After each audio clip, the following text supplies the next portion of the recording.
What is going on? Hey, look at you guys. There's a couple things we're gonna go over real quick here, and some interesting articles, that's for sure.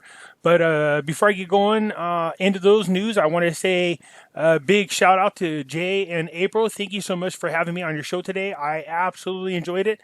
I had a lot of fun. They had a guest on there by the name of, we'll just call him Dr. Jeff, okay? Jeff was asking me some interesting questions, and it got me thinking. Kind of set me back a little bit. And my concern was maybe I'm being too broad in the information when I make my videos. There's a part of me that was feeling like I should be a lot more detailed. But I have to definitely kick that around because if I'm going to share information with you guys and then we're going to have any type of open dialogue, I want to make sure that the information that I have is detailed enough to where it makes sense. All right. But anyways, just let me kick that around a little bit. But I absolutely enjoyed it and I look forward to going back on our show here shortly. But to Jay and April, thank you. I appreciate it. I had a lot of fun. You guys are awesome.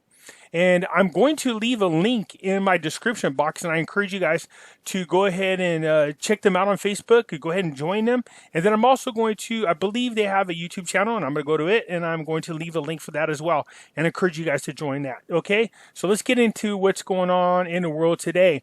Okay, look, so here's what's getting me. The stock market, not a whole lot of change going on. I'm still kind of blown away about the fact that it's up over 2,300. Or 23,000, considering we are in lockdown. And let me tell you how serious some of this lockdown is. In Maui, I heard they're giving away $5,000 fines and throwing people in jail. I just talked to a gentleman from Calvin over there in Dominican Republic, and he's telling me that if you're out past a certain curfew time, they're throwing people in jail.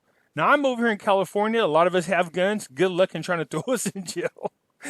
But we are getting pulled over. If you don't have a legitimate reason for being out and about, they will give you a ticket. This is getting a little too serious, and I feel like they're definitely infringing on my constitutional right. There's a voice in the back of my head going, they're violating my Magna Carta rights. But anyways, I just not happy about what's going on. I know a lot of us are at our wits' end, but you should be really thinking to yourself, and that is this: what if something came along that was worse? What if something happened again and we got to this level? What's blowing my mind is the governor over in Michigan. What the hell is going on with her? She's not allowing her people to fly or buy the American flag, nor grow vegetables or food in their yards. At first, I thought it was just BS news, but come to find out, it's not. What the hell does that mean? Don't fly your American flag. You guys need to vote her the hell out of the office. That's just ridiculous. But even more important, the fact that she's trying to deny your right to survive. Really? Ugh, I'm curious about your guys' comments on that. Leave a comment on what do you think of this. I thought it was BS news, but it's real. And this idiot lady, and I won't mention her name, but she is bucking to be the VP with Biden. Oh, good Lord, you got one guy that can't finish his sentence, that doesn't know where he is, and a chick coming in here who hates America and doesn't care about your survival. That's just crazy. Anyways, look, cryptocurrencies are kind of teetering around. There's not a lot of growth. There's not a big decline.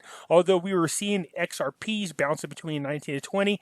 The drop is not that big of a deal. We did see Bitcoin above 7,000, but these are normal ups and downs right now. So just leave it as it is.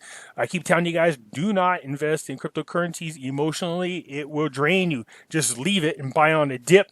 I'm looking forward to picking up more, especially at this rate. You know, I got 28,000 XRPs, but I feel like it's not enough. There's a short window of opportunity in which I'm going to ride this out. And then after that, I'm done with cryptocurrencies. I don't care if I miss out or not. I just don't have a lot of faith in it. But I am smart enough to realize there is an opportunity in which I could grab some moolah. All right, let's get into Facebook here. In case you didn't know this, I have a Facebook group that has the same name as my YouTube channel. Pimpy's Investment Chat. I encourage you to come join us. There is a link in the description that you can follow. Come on in here. We talk about everything from the Iraqi dinar, the Vietnam dong, cryptocurrencies, gold, silver, you name it. It's spoken about in here. So please follow the link and come join us. Okay. Also, for those of you, I told you the other day, I think it was 22 people joined Coinbase. They follow the link that I have in the description. It takes you to Coinbase. If you follow that, it will give you $10 free just for joining up. But if you wait a few days, you can go down to where it says earn free cryptocurrencies. All you got to do is watch like a video for like 2 minutes and answer a question, and they'll give you free cryptocurrencies. All right, you can get up to 160 free dollars. So you know what I say? Hey, that's free money. Why wouldn't you just join to get the free money? Okay. Anyways, let's kind of get in the news and see what's going on over in Iraq. Plan reveals the details of the national strategy for the development of the private sector. Now, we spoke about this before. We know that we need to get the private sector going. All right, we know outside investors need to come in here and start developing companies that can create jobs for the people. This project, they're talking about it in here. As a matter of fact, it comes down here and is pointing out that there's a whole other project that will provide 100,000 job opportunities for the unemployed youth. So they are focusing on getting the youth back into work. And how does that benefit us dinar holders? Well, it strengthens the dollar if you think about this. Okay, so again, I said this before. The more people you get off of entitlement programs of the government, the more people you get into working, the more people you can tax, the less people you have to pay entitlement programs. This allows them people to pay their taxes. It also allows them to take their money, go out, buy things that they need, and buy things they don't need. And that just makes the economy stronger. Not only that, the more companies that are developed in Iraq, the less they will need to rely so much on oil. Okay, so this whole thing goes into it. It is a good read as usual. In my descriptions, I will leave an article or the link to this article so you could follow it. But you know, there are plans, of course, and there should have been for the past God knows how many years, plans to develop a lot more companies in there. Let's see here. The measures taken in this field are to provide the full means of support to the private sector in various specialties, especially the field of importing foods, medicine, and health supplies. Yes, we know this. We've been talking about this. The fact that you depend on 95% of your budget to come from revenues from oil is just terrible. And before we hit this oil war, before they really got hit with this coronavirus, before all that started, I was making videos saying they need to do something so that they're not so reliant on oil, because a major event would crush this economy. And lo and behold, as if God was listening to my videos, boom, they got hit with a couple of things. All right, come on, Iraq, get it together. Let's get the people out of this predicament. I really do pray for the people of Iraq, all right? So the Dinarian, it's my boy right here, man. He does some great articles, and he's got this website I'm kind of envious of. It's kind of kick-asses, okay? So I encourage you guys to come here. I always leave a link to his blog.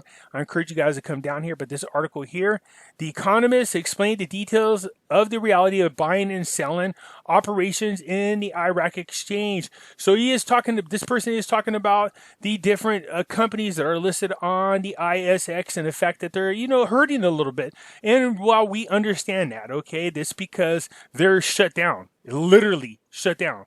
And they haven't been active for a while. So if these companies are now allowed to be out on the open market and people compete for them and also buy their stocks and invest in them, it makes it a little hard for them to generate revenue. Okay, so the biggest sector of it, of course, is the banking sector.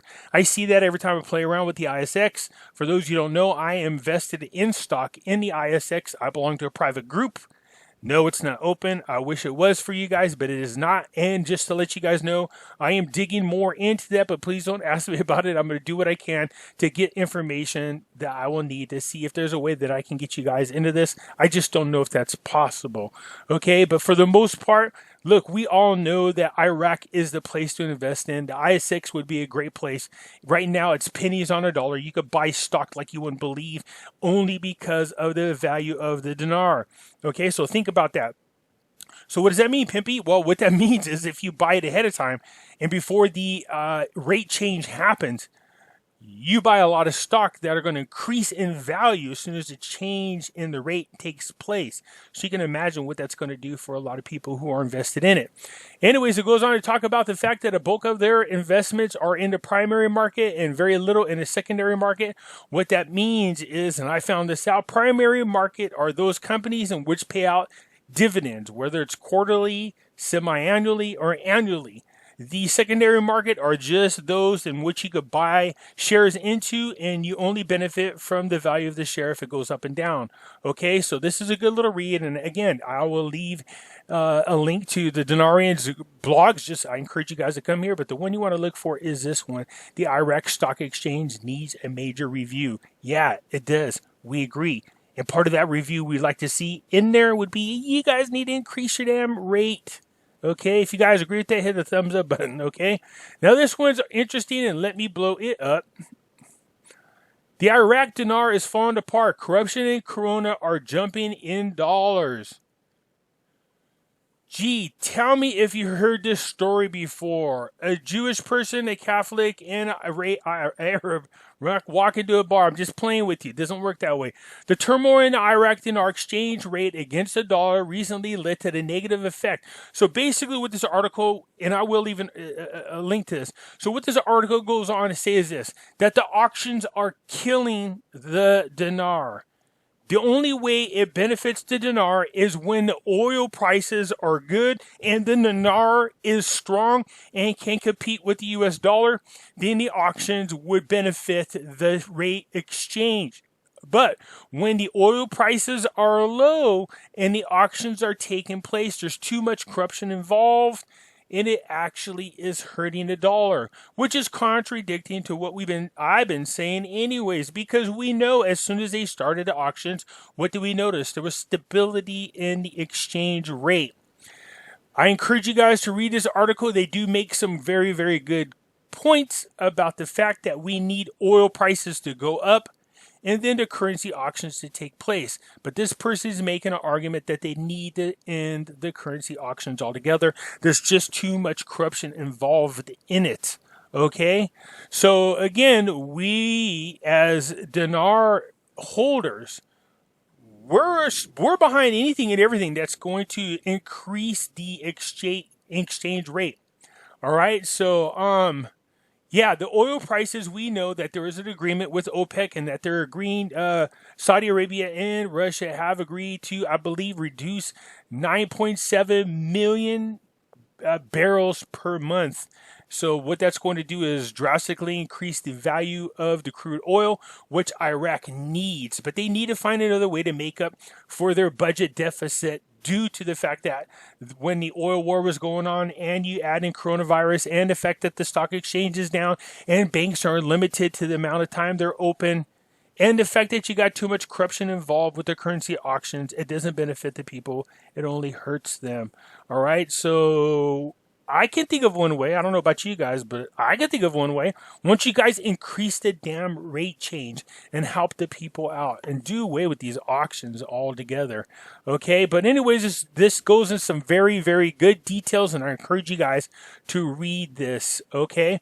It goes on to talk about all the different sectors that are involved and all the different banks that are involved, as well as those outside companies. When we're talking about remittance companies and how they benefit from buying currency discounted. All right.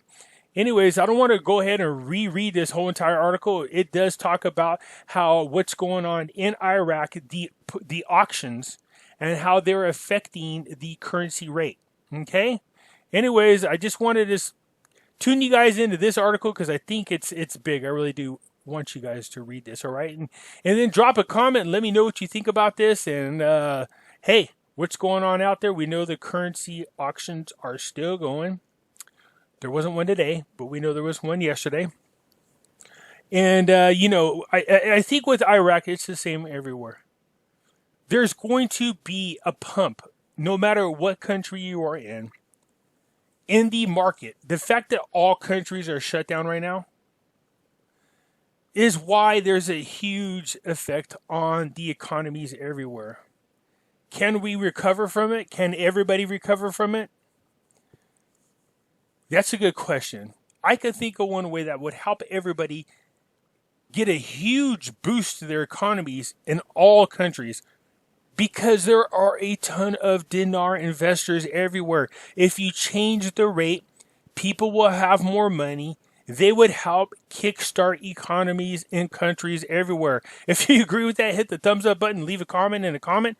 If you haven't subscribed yet, please do. I encourage you to join us. and so you can get notifications. All right, everybody, have a good one.